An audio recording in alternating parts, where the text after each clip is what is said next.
حضور صلی اللہ علیہ وسلم فرماتے ہیں، جس کا مفہوم ہے اس دین کی خاطر جتنا مجھے ستایا گیا کسی کو نہیں ستایا گیا، اور اس دین کی خاطر جتنا مجھے ڈرایا گیا کسی کو اتنا نہیں ڈرایا گیا۔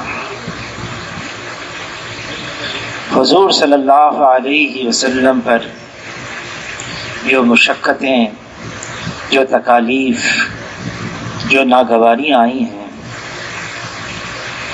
عائشہ رضی اللہ تعالیٰ عنہ نے عرض کیا، اے اللہ کے رسول، میں سمجھتی ہوں آپ کی زندگی کا سب سے مشکل ترین وقت وہ تھا جب آپ احد سے واپس لوٹ کر آ رہے تھے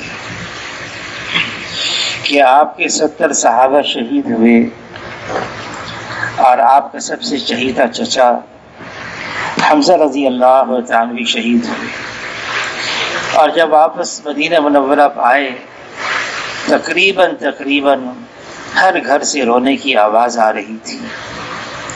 آپ کی زندگی کا یہ سب سے مشکل وقت ہوگا۔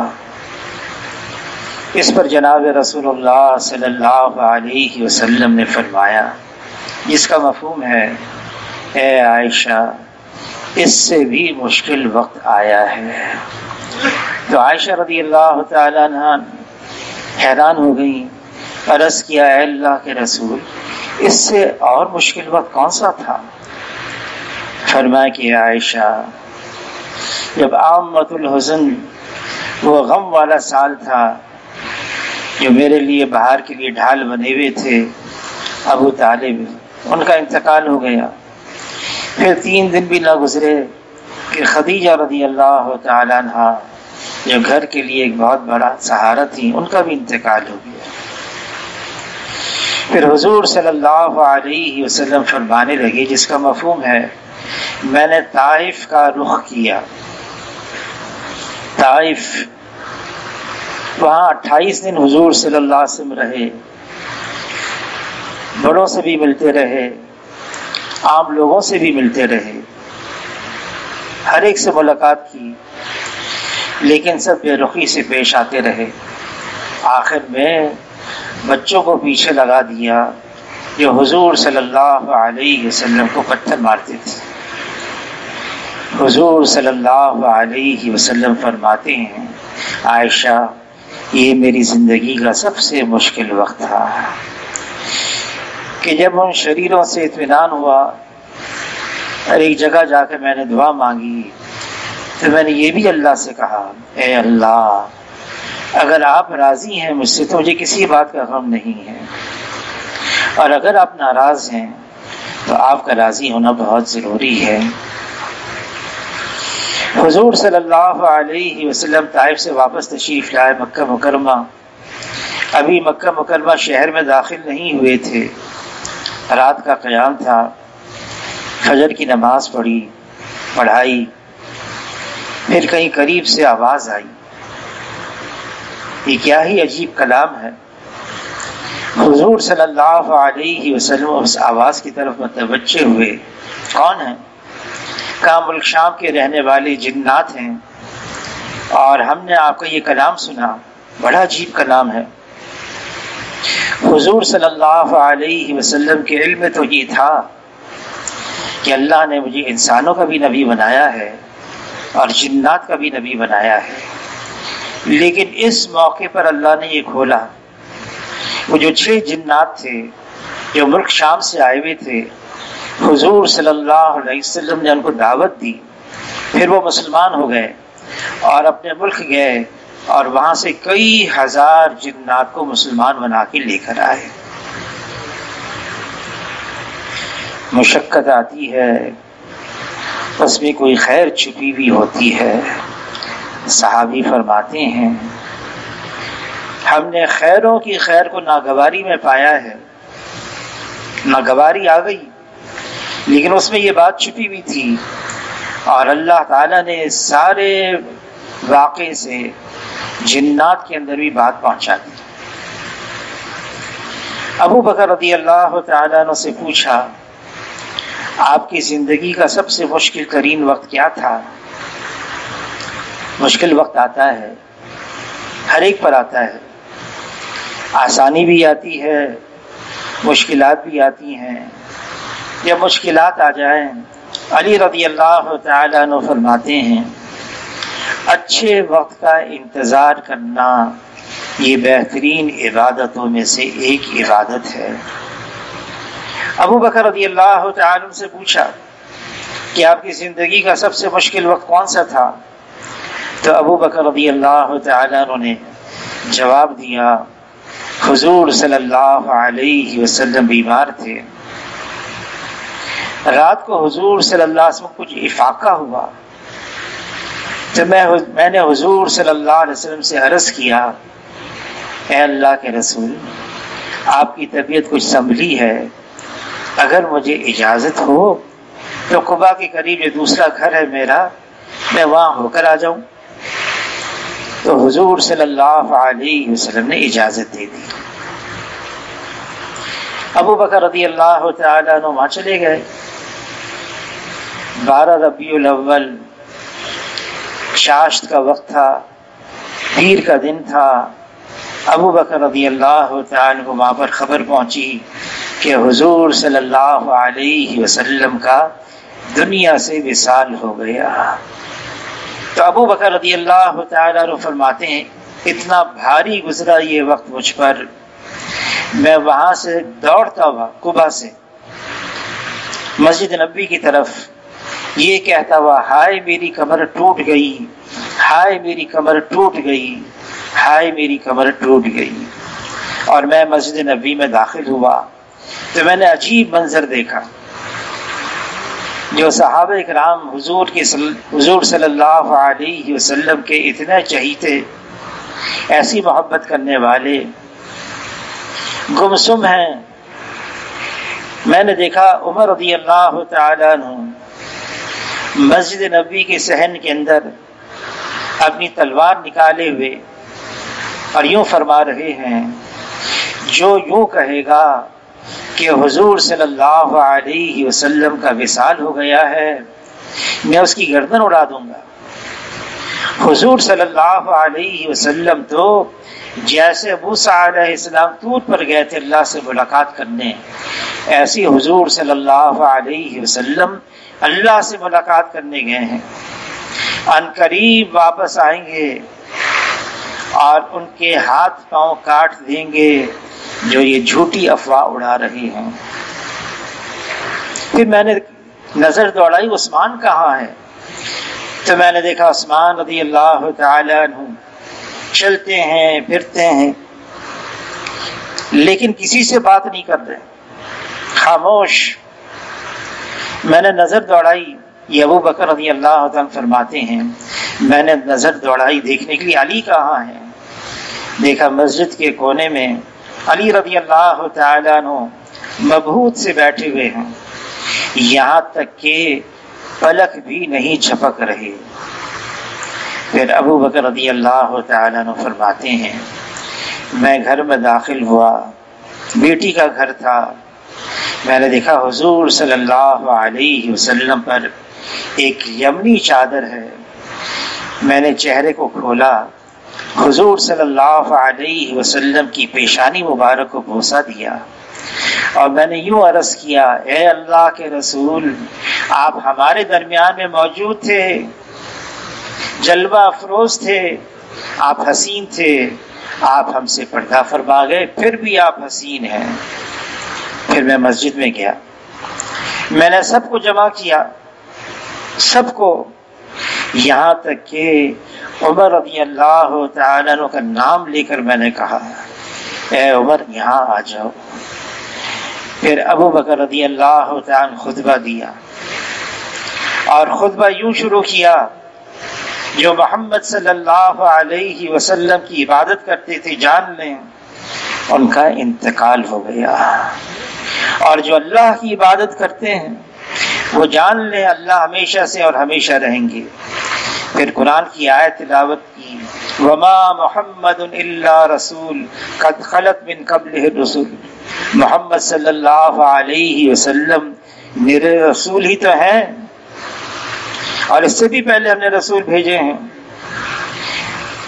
عمر رضی اللہ تعالیٰ عنہ نے، جو ابو بکر کے قریب بیٹھے تھے، جب قرآن کی یہ آیت سنی وما محمد الا رسول، تو عمر رضی اللہ تعالیٰ فرمانے لگے، اس وقت احساس ہوا یہ تو قرآن کی آیت ہے۔ اور پھر جو ابو بکر خطبہ دیتے رہے، مجھے یقین آتا چلا گیا کہ ہاں حضور صلی اللہ علیہ وسلم ہم سے پردہ فرما گئے ہیں۔ پھر تو میرے پاؤں نے، میری ٹانگوں نے میرے بدن کا بوجھ بھی اٹھانا چھوڑ دیا۔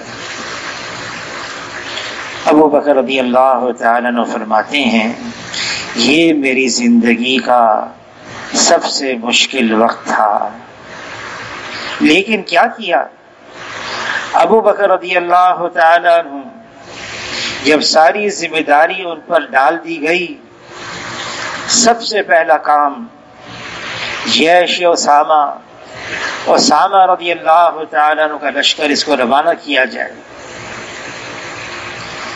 سب جمع ہو گئے۔ عمر رضی اللہ تعالیٰ عنہ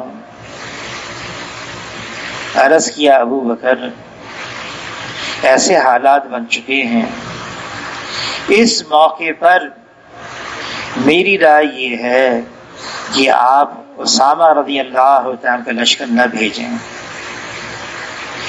مرکز کو مضبوط کرنا ہے، مدینہ منورہ کو۔ ارتداد کی فضا چاروں طرف سے پھیل گئی ہے، لوگ مرتد ہو رہے ہیں۔ میری رائے ہے اس جیش اسامہ کو کچھ روک لیں۔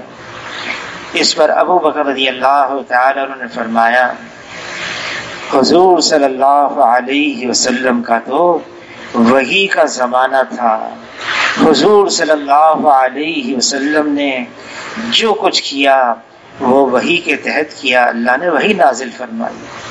اور جس لشکر کو حضور صلی اللہ علیہ وسلم نے روانہ فرمایا کہ اگر شام کو انتقال ہو جائے، صبح سے پہلے یہ جیش اسامہ روانہ کر دینا، رات کو انتقال ہو جائے صبح سے پہلے، صبح انتقال ہو جائے تو رات سے پہلے یہ قافلہ روانہ کیا جائے۔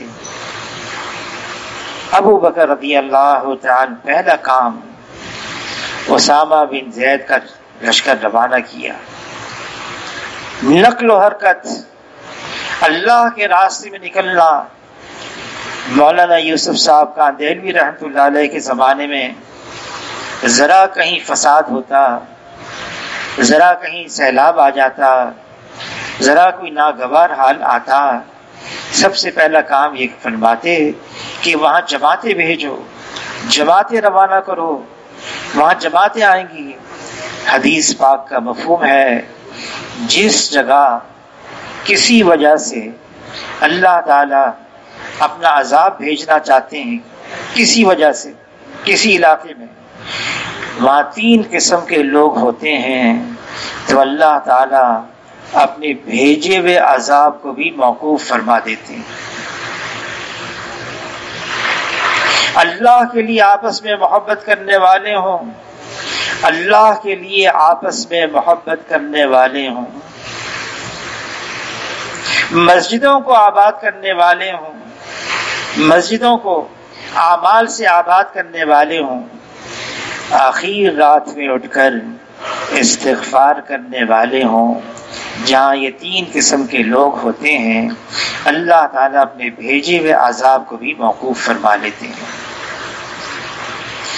یہ امت ہے، یقیناً اس پر آج مشکل وقت آئے ہوئے ہیں، بلکہ حضور صلی اللہ علیہ وسلم نے خبر دی، وقت آ رہا ہے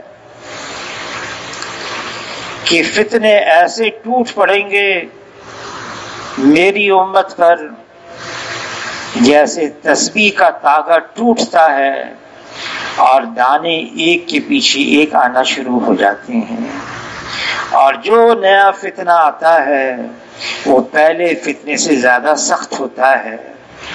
زیادہ شدید ہوتا ہے۔ ایسے موقع پر کرنا کیا ہے؟ اللہ نے اپنا بڑا فضل فرمایا، کرم کر دیا، اللہ نے ہمیں یہ کام دے دیا، یہ نقل و حرکت کا کام، یہ نکلنے کا کام، یہ اللہ کے راستے میں جان اور مال اور اوقات کی قربانی دینے کا کام اللہ نے ہمیں دے دیا۔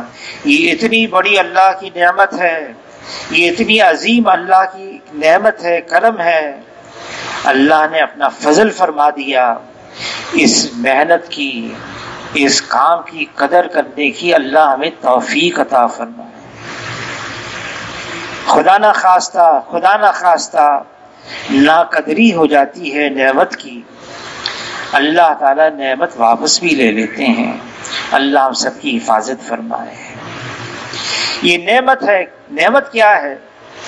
دعوت اللہ کے لیے نکلنا، اللہ کی طرف بلانا، اللہ کے دین کی طرف بلانا۔ اس امت کے ذمے کام لگا دیا، اللہ کی طرف بلانا۔ وہ اللہ جو کائنات کا خالق اور مالک ہے، وہ اللہ جس کے حکم کے بغیر یہاں کچھ نہیں ہوتا۔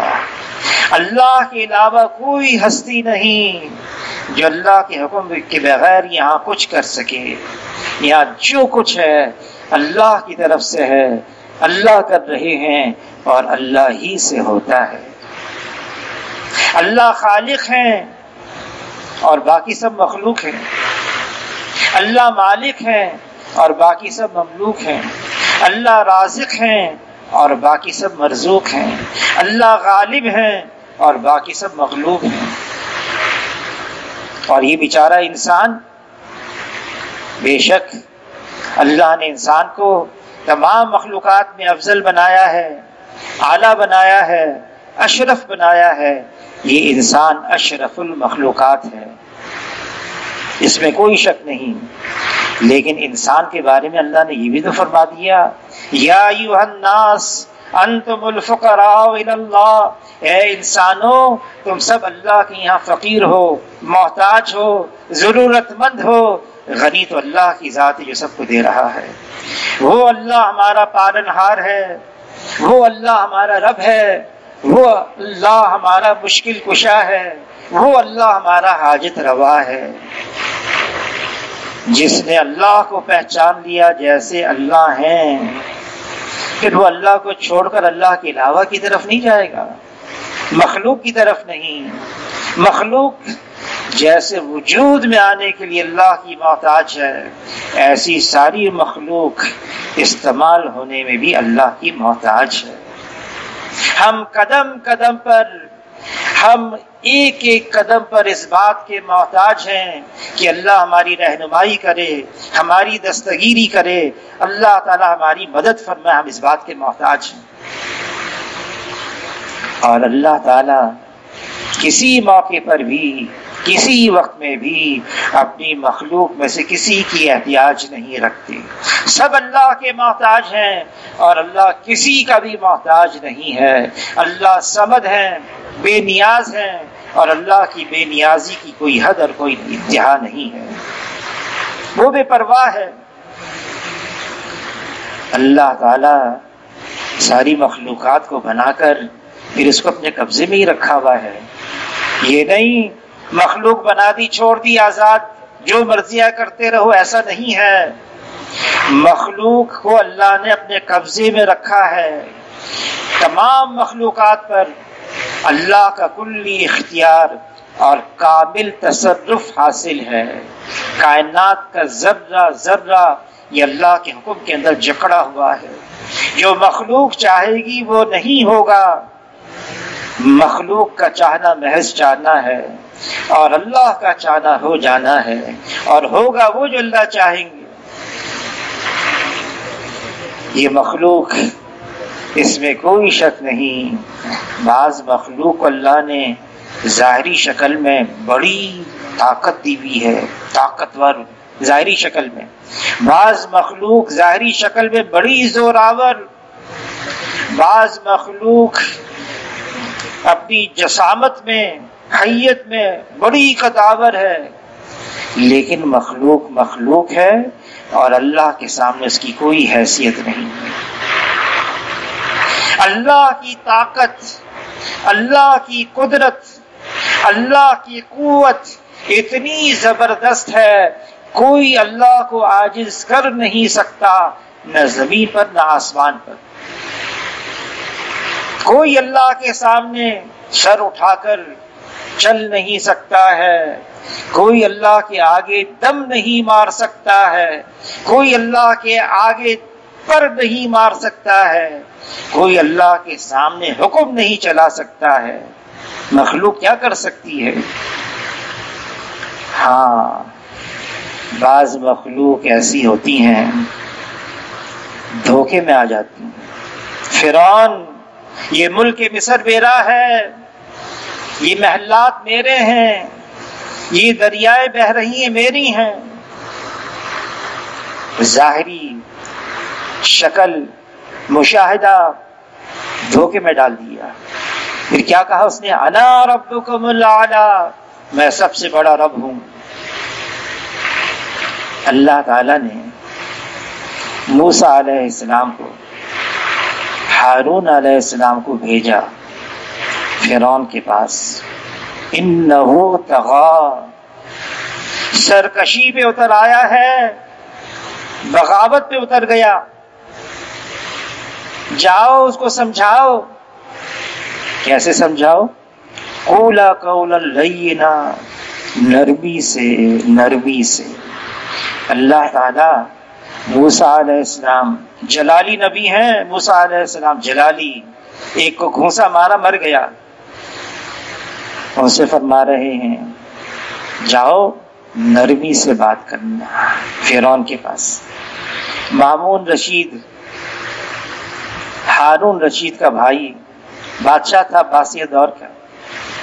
مامون رشید کو کسی نے دین کی بات کی، سختی سے کہی، تو مامون رشید نے کہا دیکھو اللہ نے تم سے بہتر کو مجھ سے بدتر کے پاس بھیجا، تم سے بہتر یعنی موسیٰ علیہ السلام کو مجھ سے بدتر فرعون کے پاس بھیجا، اور یوں فرمایا نرمی سے بات کرنا، نرمی سے، دین کی بات بھی ہو نرمی سے۔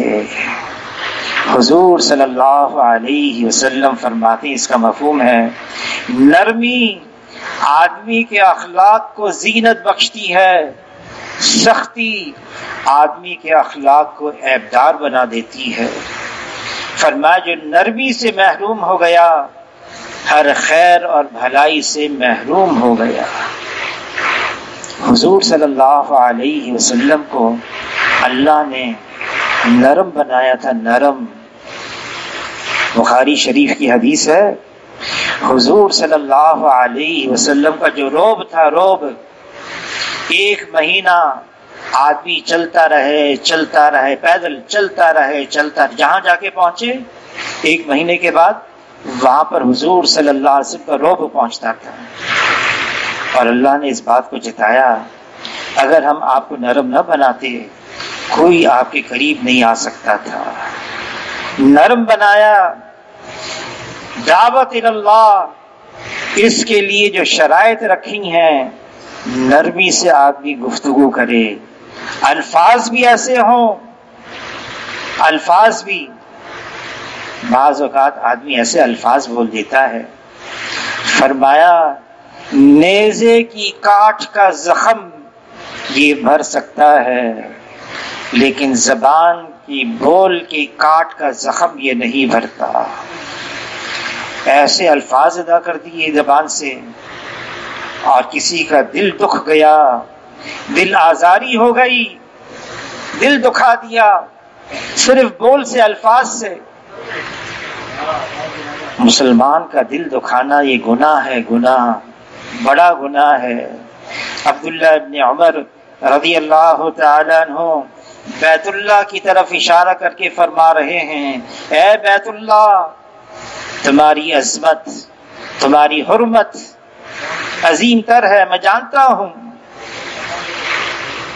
لیکن ایک مسلمان، اس کی حرمت، اس کی عظمت اس کی عظمت تم سے عظیم تر ہے۔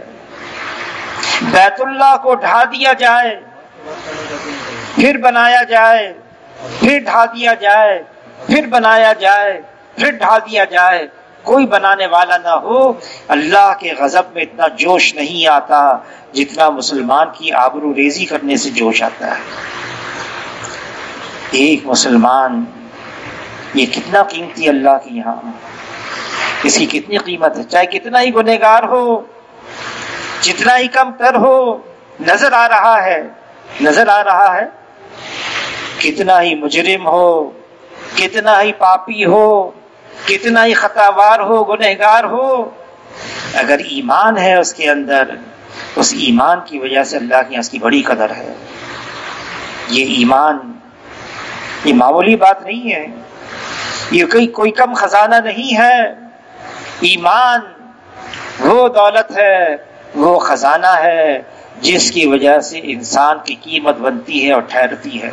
ایک بھی ایمان والا ہے زمین کے اوپر، ایک بھی، اس ایک کی وجہ سے اللہ زمین اور آسمان کو باقی رکھیں گے، اور ایک بھی ایمان والا باقی نہ رہا اللہ تعالیٰ زمین اور آسمان کو ختم فرما دیں گے، پھر قیامت آ جائے گی۔ بھیجا موسیٰ علیہ السلام کو، جاؤ سمجھاؤ، تو موسیٰ علیہ السلام نے عرض کیا، اے اللہ مجھ سے تو ایک قتل ہو گیا تھا، اور اگر میں گیا فرعون کے پاس تو وہ تو مجھے گرفتار کر لے گا اور مجھے قابو کر لے گا۔ اس پر اللہ تعالیٰ نے موسیٰ علیہ السلام کو ایک بات فرمائی، اور یہ بات صرف موسیٰ علیہ السلام سے نہیں، یہ امت سے ہے جو دعوت اللہ کا کام کرتے ہیں۔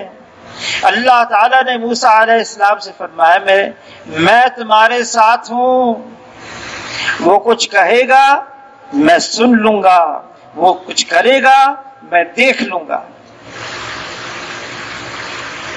مولانا احمد بھاولپوری رحمۃ اللہ علیہ فرمانے لگے، کوئی اللہ کا نمائندہ بن کر جائے اور پھر اس کو کچھ ہو جائے، یہ اللہ کا نمائندہ ہے، یہ اللہ کا سفیر ہے، یہ اللہ کی طرف بلانے والا ہے، یہ دعوت اللہ کا کام کرنے والا ہے۔ اللہ کی پوری طاقت، اللہ کی پوری قوت، اللہ کی پوری قدرت اس کے ساتھ ہے، یہ اللہ کی طرف بلانے والا ہے۔ تو اتنی بات یہ ہے، ہمیں وہ کرنا ہے جو حضور صلی اللہ علیہ وسلم نے کیا ہے۔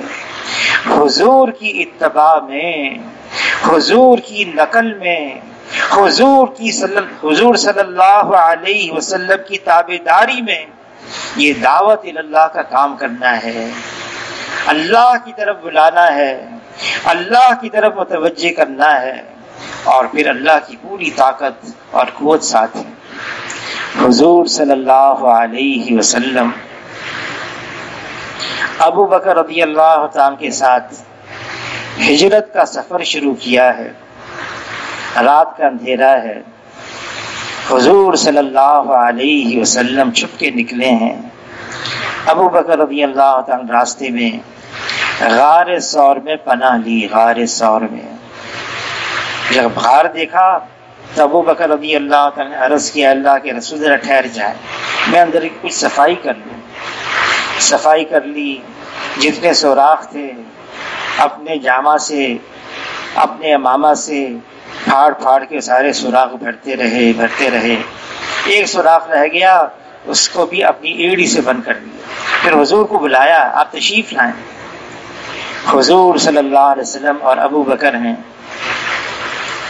دشمن پیچھا کرتے کرتے آ گئے، غار کے منہ پر آ گئے، غار کے دروازے پر کھڑے ہیں۔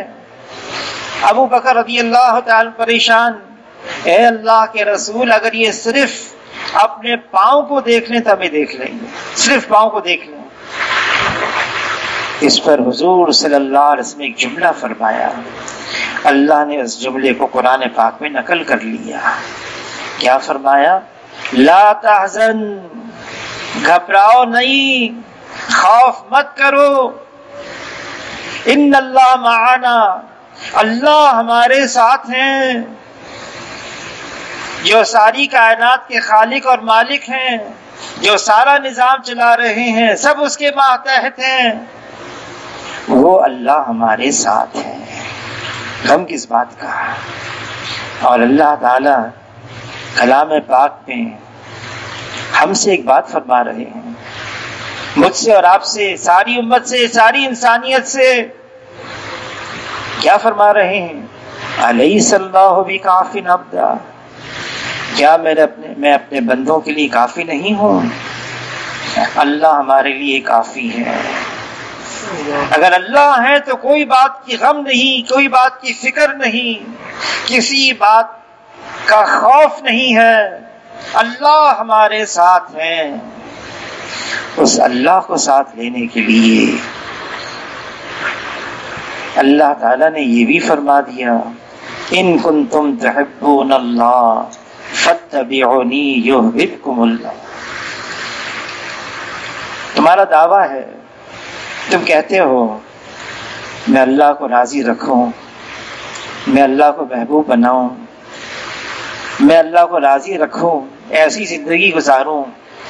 جواب دیا فاتبعونی، تم حضور صلی اللہ علیہ وسلم کا اتباع کرو، حضور صلی اللہ علیہ وسلم کا اتباع ہر معاملے میں، ہر طریقے میں، زندگی گزارنے کے طریقے میں بھی، زندگی گزارنے کے مقصد میں بھی حضور صلی اللہ علیہ وسلم کا اتباع ہو۔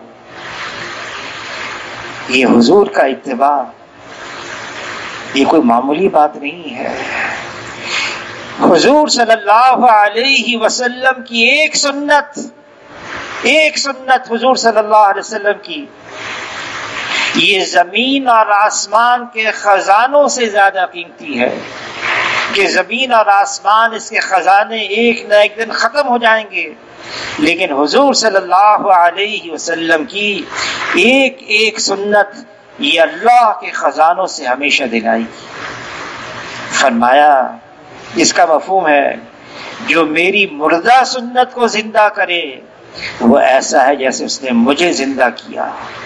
فرمایا جو مشکل وقت میں میری سنت کو تھامے رکھے، مشکل وقت میں میری سنت کو تھامے رکھے، فرمایا جس کا مفہوم ہے میں اور یہ حشر کے میدان میں ایسے ہوں گے جیسے دو انگلیاں بلا فصل ملی بھی، وہ اور میں حشر کے میدان میں ایسے ہوں گی۔ پھر فرمایا جو فتنے فساد کے دور میں میری سنت کو زندہ کرے اس کو 100 شہیدوں کا ثواب۔ صحابہ کرام نے عرض کیا اے اللہ کے رسول، ہمارے زمانے کے شہید یا ان کے زمانے کے شہید؟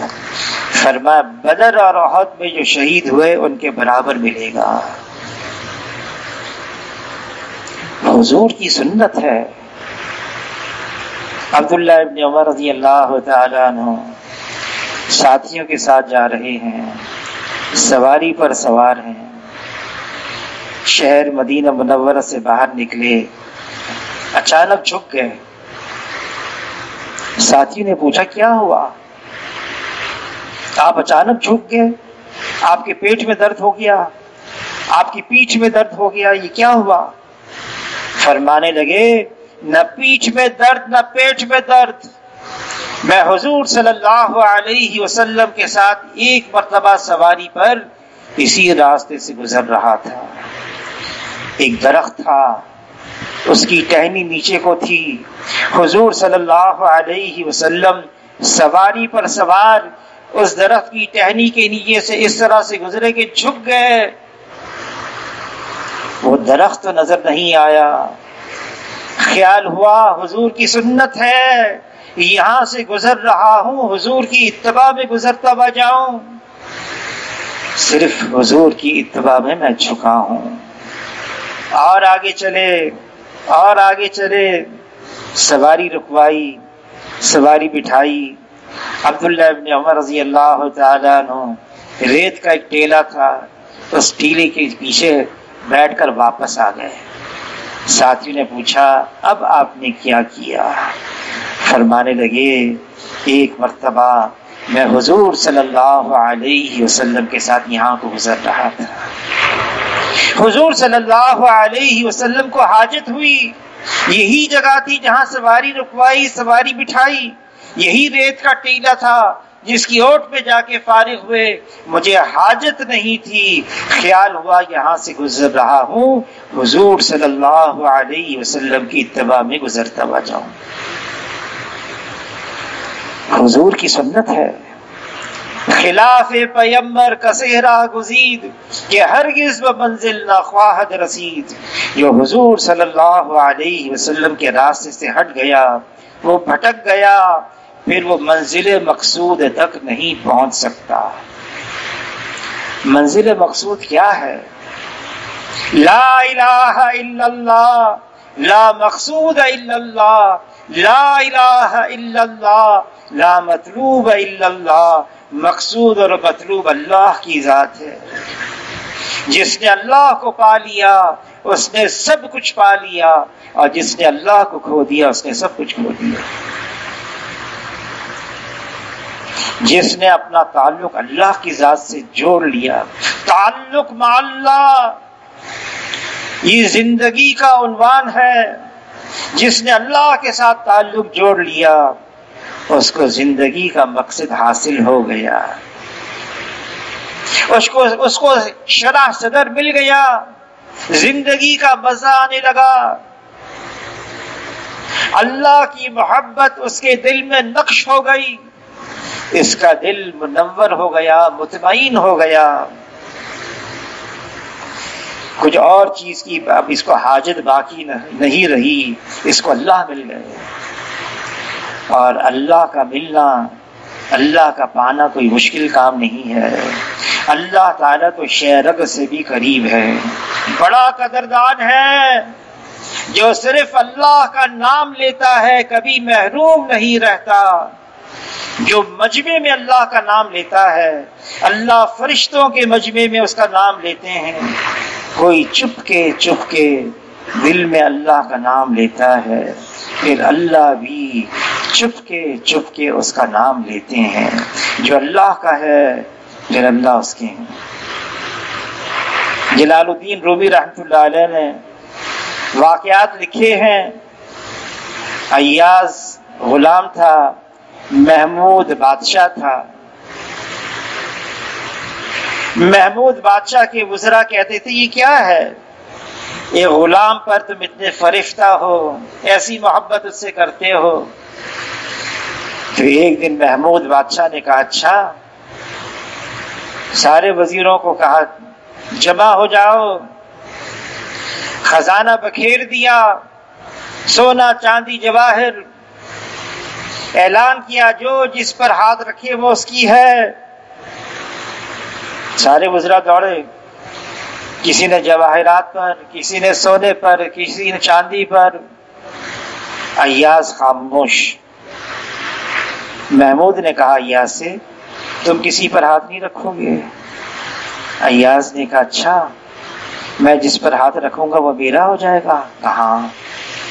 ایاز آگے بڑھا، آہستہ آہستہ اپنا ہاتھ بادشاہ محمود کے کاندھے کے اوپر رکھ دیا۔ وزراء ہنسنے لگے، بے وقوف۔ بادشاہ نے کہا بے وقوفی نہیں کی، بڑی عقل مندی کی۔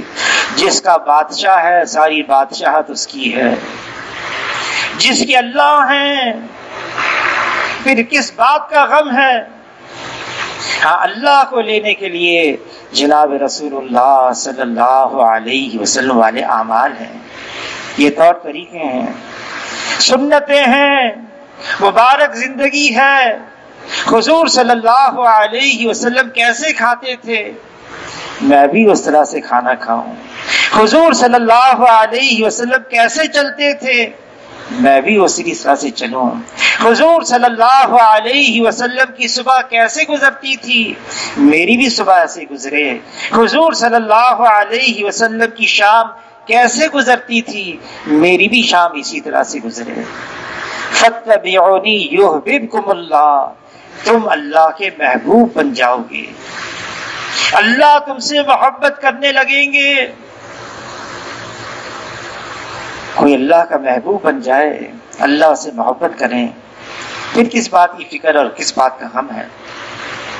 ہاں، ایک حضور صلی اللہ علیہ وسلم کا طریقہ ہے اور ایک حضور صلی اللہ علیہ وسلم کا مقصد ہے. حضور کا مقصد کیا تھا؟ فرمایا جس کا مفہوم ہے، میں دیکھ رہا ہوں لوگ جہنم کی طرف جا رہے ہیں اور ان کی کمر پکڑ پکڑ کر میں ان کو جنت کے راستے پہ ڈال رہا ہوں.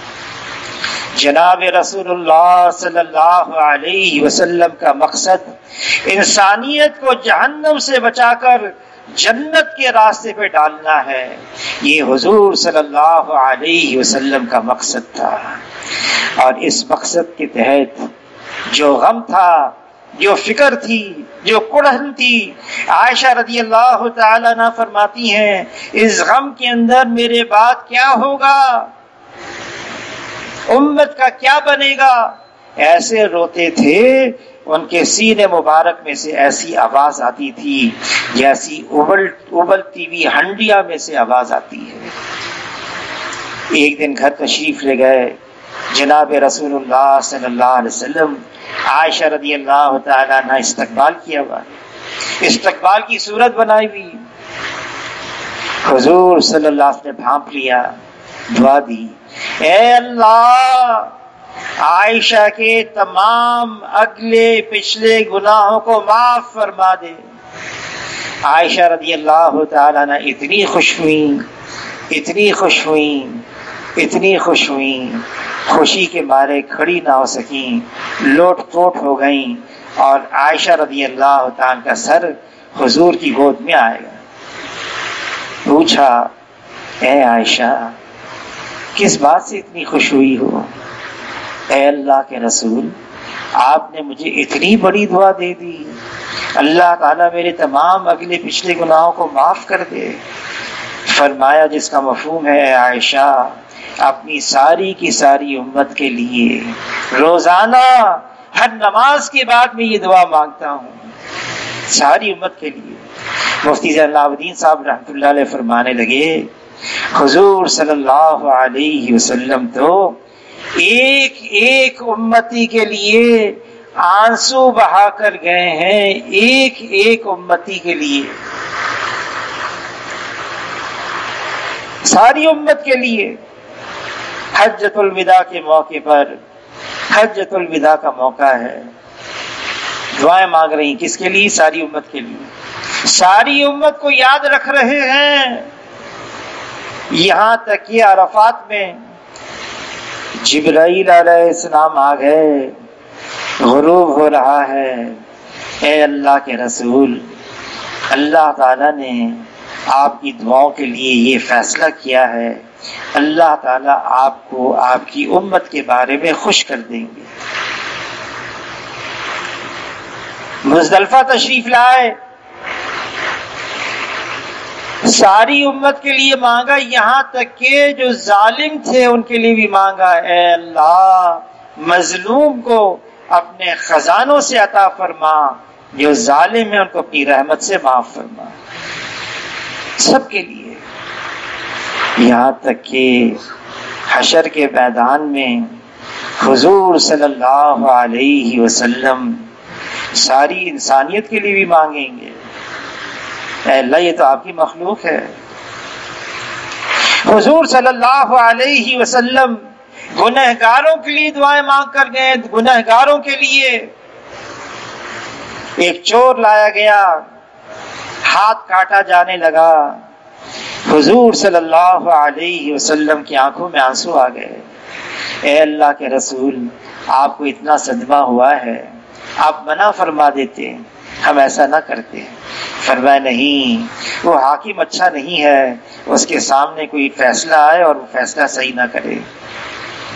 لیکن کیا ہی اچھا ہوتا اس کا اور اللہ کا معاملہ پوشیدہ رکھتے، چھپا ہوا رکھتے، اس سے توبہ کروا دے اور اللہ اس کی توبہ قبول کر لیتے.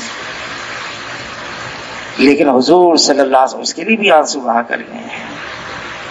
یہ امت ہے، فرمایا جس کو امت کی فکر نہیں، جس کو انسانیت کا غم نہیں، فرمایا اس کو انسانیت سے کیا واسطہ ہے، اس کو میری امت سے کیا واسطہ ہے۔